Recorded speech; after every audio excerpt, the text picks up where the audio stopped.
Hi, I thought I would share an update on Franny. She is doing great.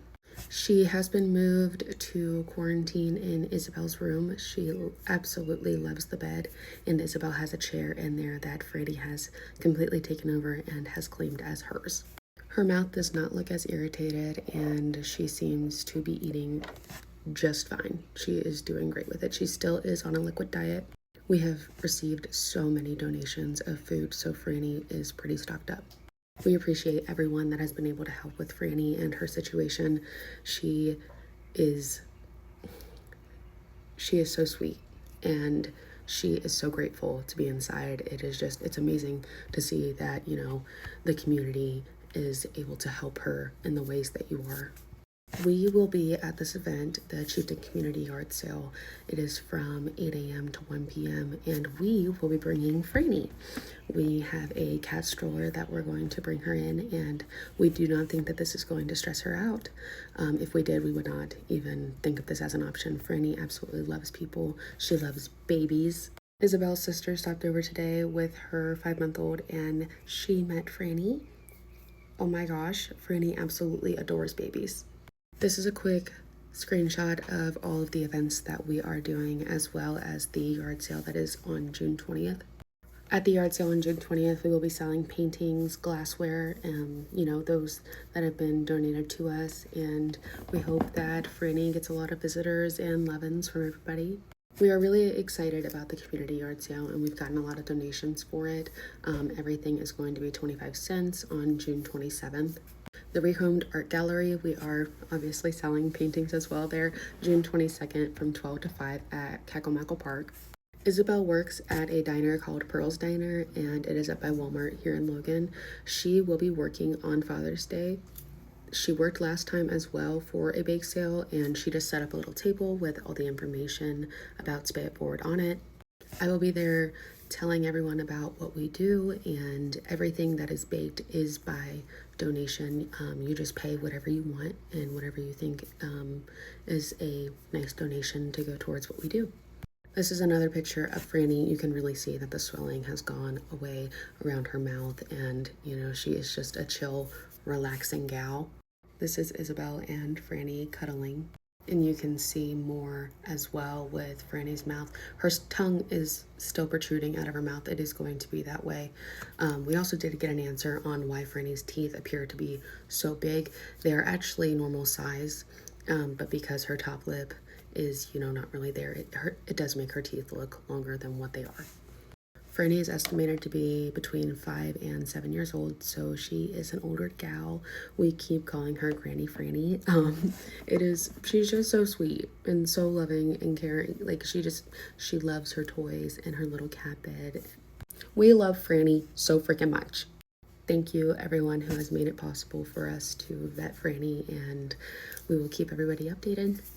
I shared about the events today because we are trying to get as much traction as we can when it comes to our events, because everything that we do is donation based, and we have never posted for donations, like asking for donations and for people to pay vet visits and things.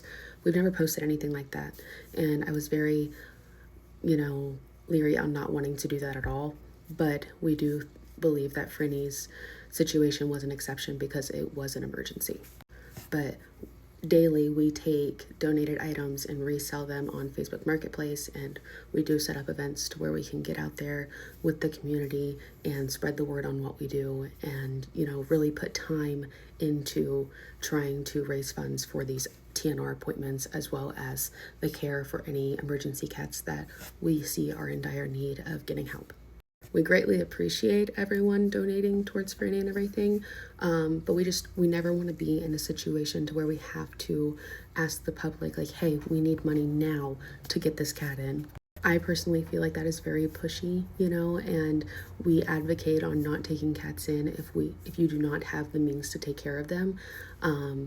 But with Franny, we would have figured it out one way or another, whether that is sitting outside of someone's, business establishment and asking for donations and, just doing everything that we could. I would have busted my behind making banana bread, and Isabel would have made brownie. Like, we would just go out there and just advocate and see what we could have done.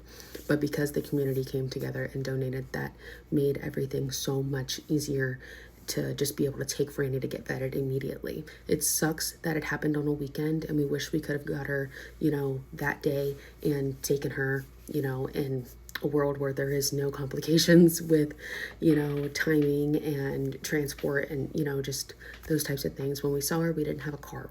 So we were just walking down to the festival, If we were in the car, we could have just stopped, checked her out. We probably wouldn't have seen her in the car. So, I think everything happens for a reason, and the way that it did happen, I think that's the only way we really would have saw her, because, Isabel didn't see her at first. Isabel was ahead of me, and I looked over and I was like, Isabel, look, a cat. And then we, really like locked in on her and seeing her mouth and everything and seeing what was going on. And that really, stopped us in our tracks. We're so grateful for the community and being able to do this and provide help to Hocking County's stray, feral, and community cats. We're really grateful and thankful for everybody that has donated and supported us and shared our posts, and just making all of this possible, because we really wouldn't be able to do it without the community's help. Yes, we're able to make posts and go and do the bake sales and everything, but it wouldn't be possible if we didn't have the community show up and show support to us and share and follow and just spread the word about us. We hope to help so many more cats this year, and as for the rest of the years coming, we have 11 more cats getting fixed for June and July, and that'll bring us up to 27, I believe, because we have gotten 16 cats done at this time since March. That's amazing to see. We keep records of every cat that we have gotten fixed, and like seeing the names and the people that we have helped and everything. It's really nice to just be able to look back on it and be like, wow, we really are helping. Just one last thank you, and we really appreciate you watching this far.